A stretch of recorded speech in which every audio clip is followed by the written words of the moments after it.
प्यारे, जीवन में सत्संग की बहुत महत्ता है।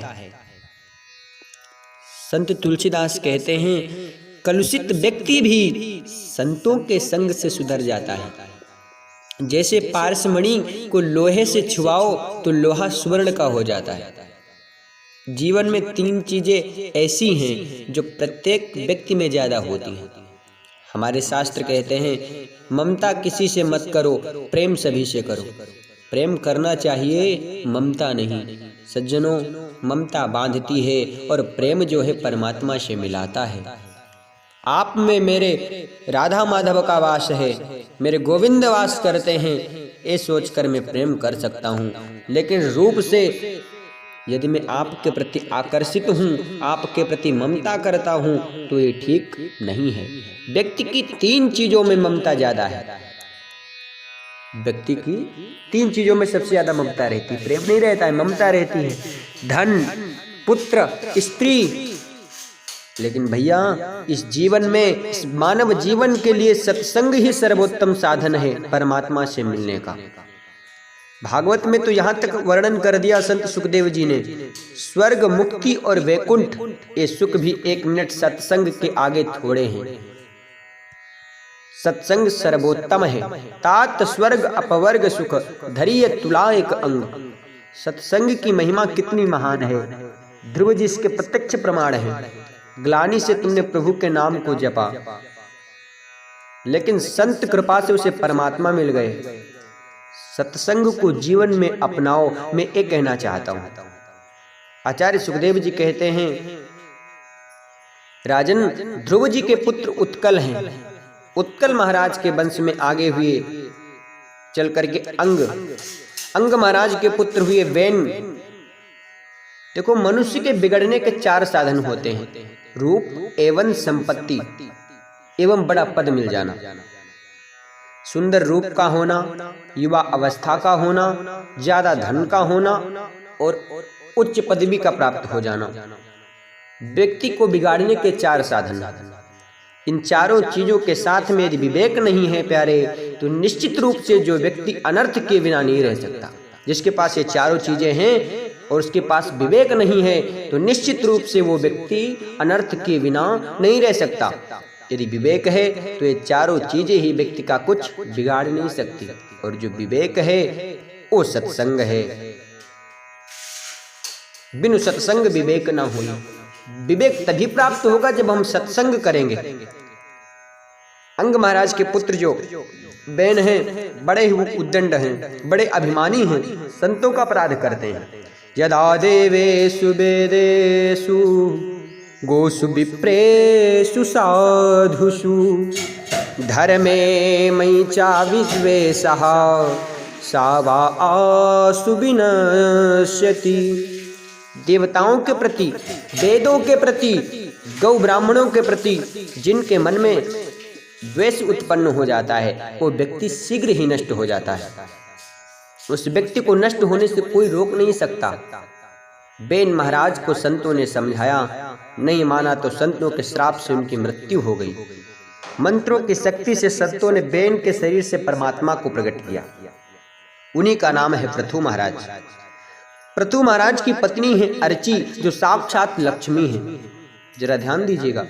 पृथु महाराज ने देखा कि सारी दुनिया में दुर्भिक्ष पड़ रहा है, लोग भूखों मर रहे हैं, त्राही त्राही मच रही है।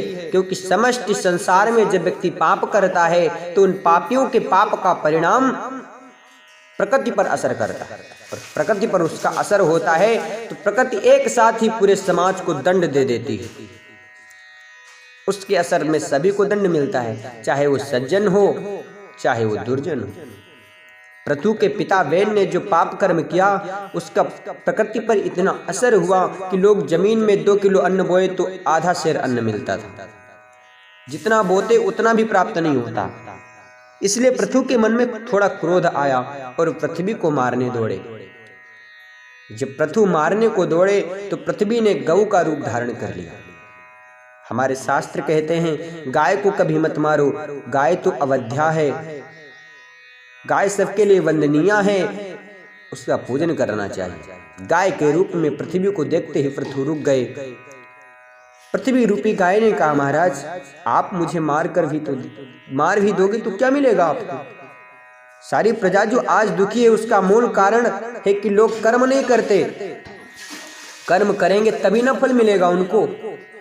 कई बार लोग हमसे प्रश्न किया करते हैं कि महाराज जी कर्म बड़ा होता है या भाग्य बड़ा होता है?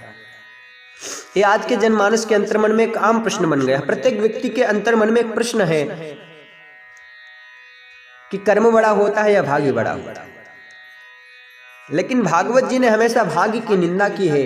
आप ये बात बिल्कुल स्पष्ट समझें कि भाग्य नाम की कोई चीज अलग से नहीं होती। व्यक्ति के कर्म श्रेष्ठ हैं। कर्मणा जायते जंतुः कर्मणैव विलीयते सुखम दुःखम भयम क्षेमम कर्मणेवाभिपद्यते। जीव का जन्म कर्म से होता है, मृत्यु भी कर्म से होती है। सुख और दुख जो भी मिलता है केवल कर्म से ही मिलता है। अस्ति चेदीश्वरः कश्चित् फल रूपेण्यन्य कर्मणाम। यदि ईश्वर नाम की कोई चीज है सज्जनों, तो वो भी फल उसी को देती है जो कर्म करता है। जो कर्म नहीं करता उसको फल ईश्वर कभी नहीं देता। जैसा कर्म करेंगे वैसा फल मिलेगा। शास्त्र कहते हैं ना भुक्तम क्षीयते कर्म जन्म कोटि शतैरपि अवश्यमेव भोक्तव्यम कृतम कर्म शुभां शुभम। जो जैसा करता है कर्म वैसा फल उसको मिलता है। अच्छा कर्म करोगे शुभ फल मिलेगा, बुरा कर्म करोगे अशुभ फल मिलेगा। आज हमारा भाग्य अच्छा है, लेकिन अगर हम आज बुरा कर्म करते हैं तो कल हमारा भाग्य बुरा बन जाएगा। आज अच्छा कर्म किया तो कल अच्छा भाग्य बनेगा। भैया बोया पेड़ बबूल का तो आम कहाँ से हो? बबूल के पेड़ को बोते हो और आम के फल की इच्छा करते हो। इसलिए कर्म प्रधान है। भाग्य नाम की कोई चीज अलग से नहीं होती। रामायण में लक्ष्मण जी ने कहा है दैव दैव आलसी पुकारा। जो व्यक्ति ये कहता है कि भाग्य में होगा तो मिलेगा, ये तो आलसियों का लक्षण है। व्यक्ति को उद्योग करना चाहिए, कर्म करना चाहिए। अच्छा भाग्य में है तो वो चीज मिलेगी। इसके लिए आप अपने ऊपर आजमा कर देखें। आप बिना कुछ खाए पिए अपने कमरे में अपने आप को बंद करके चाबी खिड़की से फेंक दो बाहर, एसी चलाकर डबल बेड पर बढ़िया मखमल का तकिया लगाकर सो जाओ और सोते समय कहना मेरे भाग्य में जो होगा तो राम जी भोजन मुझे यहीं दे जाएंगे, और सो जाओ। अब देखो राम जी भोजन लाते हैं कि नहीं। भूख के मारे प्राण भले ही निकल जाएं, लेकिन राम जी भोजन कभी लेकर नहीं आएंगे, बल्कि राम जी तो नाराज हो जाएंगे। इस नासमझ को तो देखो, मैंने शरीर दिया, बुद्धि दी, हाथ पैर दिए, विचार दिए हैं, शक्ति दी है, कर्म तो करता नहीं, ऊपर से मेरे ऊपर ही आश्रित है। परमात्मा भी उसकी सहायता नहीं करता। जो अपनी स्वयं करना चाहता है, जो मनुष्य स्वयं अपनी सहायता नहीं करता, उसकी सहायता कभी परमात्मा भी नहीं करता। इसलिए पृथ्वी ने पृथु महाराज से कहा अपनी प्रजा को आप कर्म का उपदेश करो। कर्मोपदेश करने से प्रजा खुशहाल बन सकती है। पृथु ने ऐसा ही उपदेश अपनी प्रजा को किया और खुशहाली छा गई प्रजा में, अन्न धन की वृद्धि हो गई।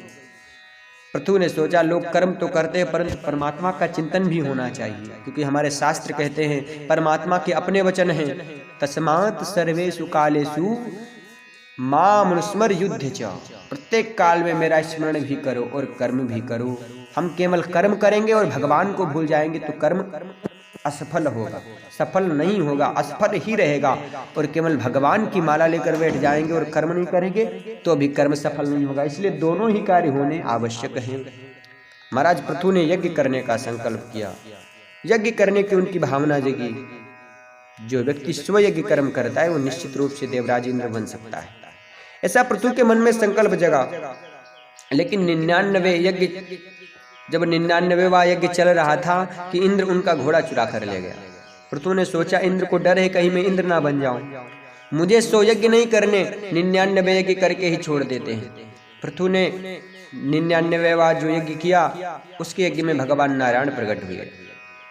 भगवान नारायण प्रसन्न होकर के बोले मैं तुमसे बड़ा प्रसन्न हूँ, वरदान मांगो। पृथु ने कहा क्या वर मांगो भगवान, मेरे मन में कोई कामना नहीं है। भगवान बोले मैं कहता हूँ मांगो। पृथु बोले मांगता वो है जिसके पास कुछ होता नहीं, मैं क्या मांगू, फिर भी यदि आप देना चाहते हैं। तो महाराज पृथु कहते हैं प्रभु मुझे स्वर्ग नहीं चाहिए, मुझे वैभव नहीं चाहिए, मुझे सुख नहीं चाहिए, मुझे ऐश्वर्य नहीं चाहिए, और यहाँ तक कि प्रभु मुझे मोक्ष भी नहीं चाहिए। भगवान बोले तो फिर क्या चाहिए? महापुरुषों के मुंह से निकलने वाली जो अमृतमयी आपकी कथा है मेरे नाथ, उस कथा को सुनने के लिए मेरे गोविंद मेरे कानों में 10,000 कानों की शक्ति आ जाए। अब 10,000 कान शरीर में होते तो सारे शरीर में कान ही कान हो जाते। भगवान ने कहा हम तुम्हारे 2 कानों में 10,000 कानों की शक्ति कर दे। भैया भगवान बोले पृथु जी क्या मांग रहे हैं आप? संसार के लोग तो इन 2 कानों का सदुपयोग करना नहीं चाहते, और आप 10,000 कान लेकर क्या करोगे? पृथु ने कहा प्रभु 2 कानों से कथा सुनते सुनते मुझे तृप्ति नहीं मिलती। सुनने की पद्धति वही होती है, इसको जीवन में उतार लिया जाए। मैं खुशी की बात कहूँ, गत 3-4 वर्षों से हिंदू धर्म में बड़ा भारी परिवर्तन हुआ है। आपको जानकर आश्चर्य और खुशी होगी कि इस परिवर्तन में युवा लोग जैसे बिगड़ने में आगे हुए, वैसे ही युवा वर्ग आजकल सत्संग में भी अग्रसर हो रहे हैं। हम जो मैदानों में कथा करते हैं वहाँ 70% श्रोता युवा वर्ग होता है, और ऐसे ही नहीं बड़े प्रेम से सुनते हैं और जिज्ञासु प्रश्न लिख लिख कर मंच पर भेजते हैं। हमें प्रसन्नता होती है मन में। सत्संग के प्रति रुझान जब बढ़ेगा जीवन में अमूल परिवर्तन आ जाएगा। महाराज पृथु कहते हैं सत्संग में मेरी रुचि बढ़े और कभी मैं अघाऊं नहीं। प्रभु ने दिव्य शक्ति का वर दिया। इंद्र ने अपनी पुत्री का विवाह पृथु से कर दिया और उन्हें एक सुंदर विद्या सिखाई। उस विद्या का नाम है अंतर्ध्यान। उस अंतर्ध्यान विद्या से महाराज पृथु के पुत्र को अपार आनंद हुआ, इसलिए उसका भी नाम अंतर्ध्यान पड़ गया। पृथु के यज्ञ मंडप में आज सनक सनंदन सनातन सनत कुमारों का पदार्पण हुआ।